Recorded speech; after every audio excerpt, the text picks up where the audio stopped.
Well, how's it going, you guys? I hope everybody's doing good in the old YouTube land. Finally, another how-to video. It's been a few years, I think. This one you're going to want to stick around for because I'm going to teach you guys how to let this big bike here go out of control. Wait, why would you want it to go out of control? That doesn't make any sense. Stick around, let me explain. Hopefully you can learn something today.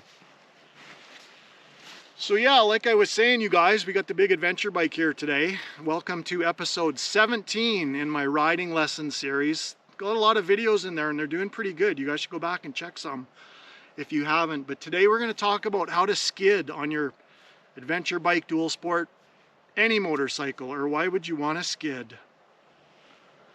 Well, there's a lot of benefits to it. For one, I think the number one thing for me is a lot of people get into a panic situation.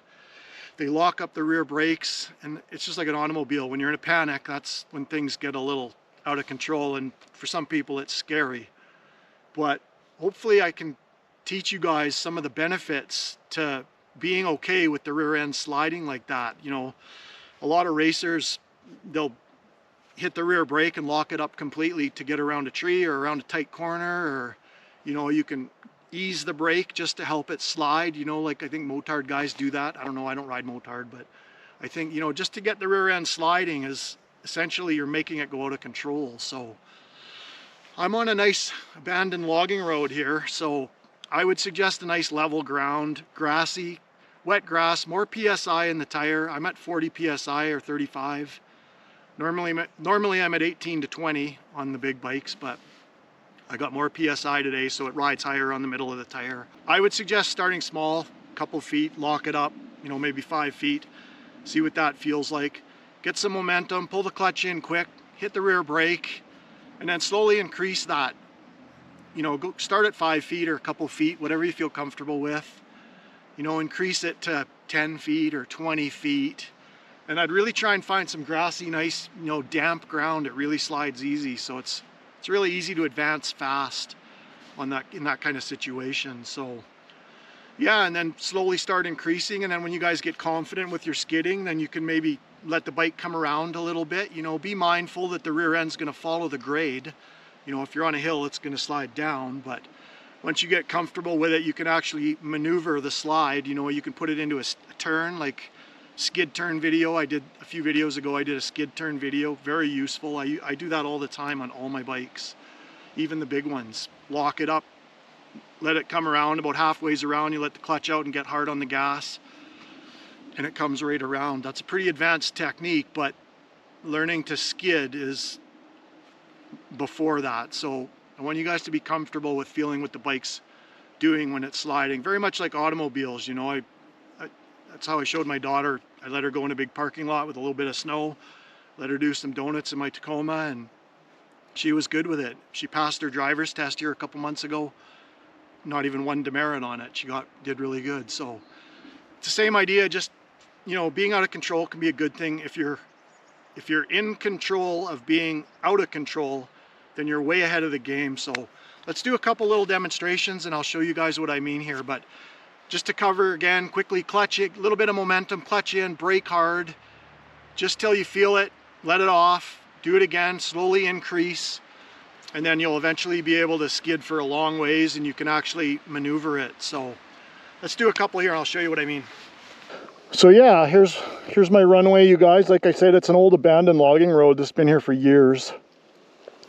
So I get a little momentum up there on the level part. Coming down, there's a slight grade right here, which helps you slide into your skid. And like I said, wet grass really helps, or this is damp anyways, but it's really a good, it really helps on the location. Like I said, level ground helps, lots of PSI in your rear tire because then it's riding up higher on the knobbies. I could probably mention something like it might be a good idea at the end of the season to practice this kind of thing because your tire is probably going to be a little more worn, as mine is. Mine's due for replacement here soon, but it's going to be a little trickier with a brand new, you know, big knobby tire. But anyways, let's give it a go here and I'll show you guys kind of what I'm talking about. For those guys new to the channel and that don't know, I'm a retired professional freestyle motocross rider. I've been riding bikes for almost 50 years and over half of that at a professional level, a world-class professional level actually. I did, you know, gravity games, X Games type stuff. So I got pretty comfortable being off the bike. Freestyle motocross is not for the faint of heart, but I started in the mid-90s, you know, and I got pretty good at it. Well, me and a few of my buddies got pretty good at it. But anyways, that's where I get a lot of my skills from. I was already a decent rider before I started that, but just so you guys know, I'm not just a backwoods country boy that can ride well. Actually, yeah, I guess I am. So, okay, momentum. So you can feel the tire following all these, you can kind of feel it following all the grooves in the ground, or the, like I said, what do you call it, topography.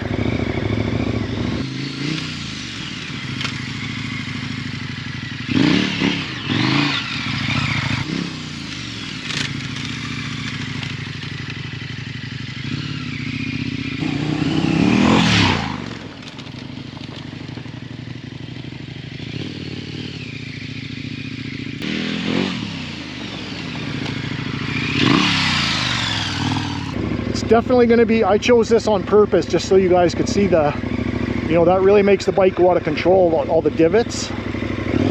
But like I said, level ground is going to be much easier, and then just start with something like this. I'm even hitting the front brake a little bit just to, it's another tip, you guys. I ride at all times with one finger on the front brake and one on the clutch, all times, unless I'm really holding on hard. But let's just do a real small one, even sitting. So we're not going very fast here. Just gonna clutch. See, just locked it up for about 5 feet there.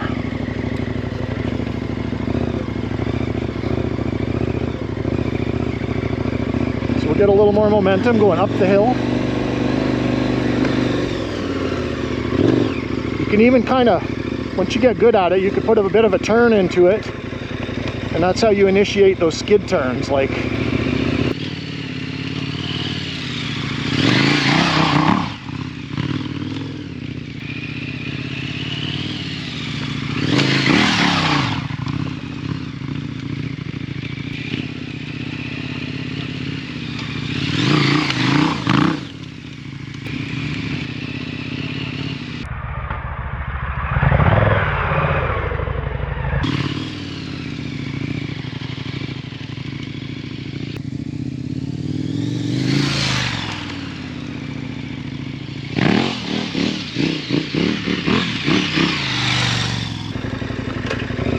So we'll start with a small one here, you guys.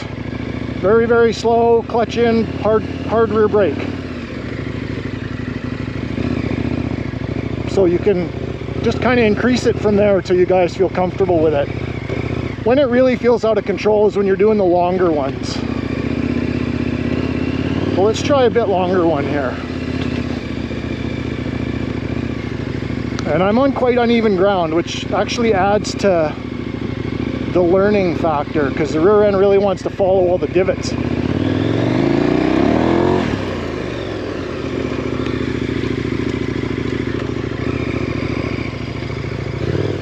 So that's really good practice, you guys.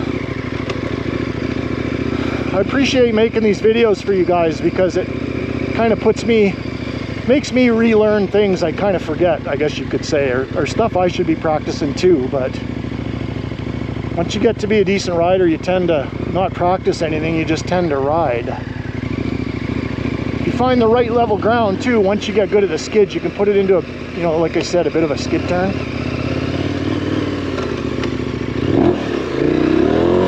Ooh, perfect skid turn right there. It's tricky to go to the right too, because,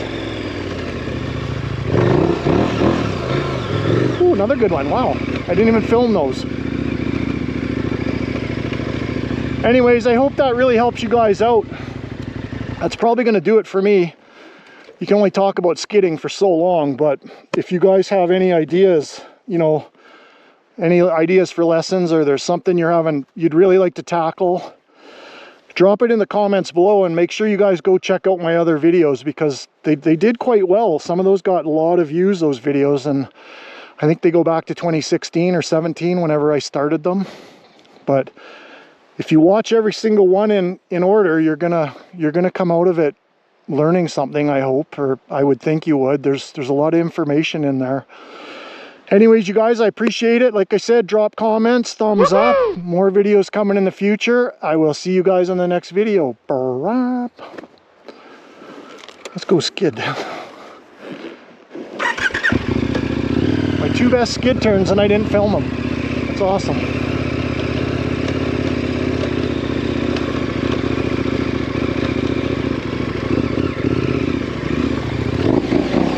Oh, I just skid turned around that tree. Let's do another one.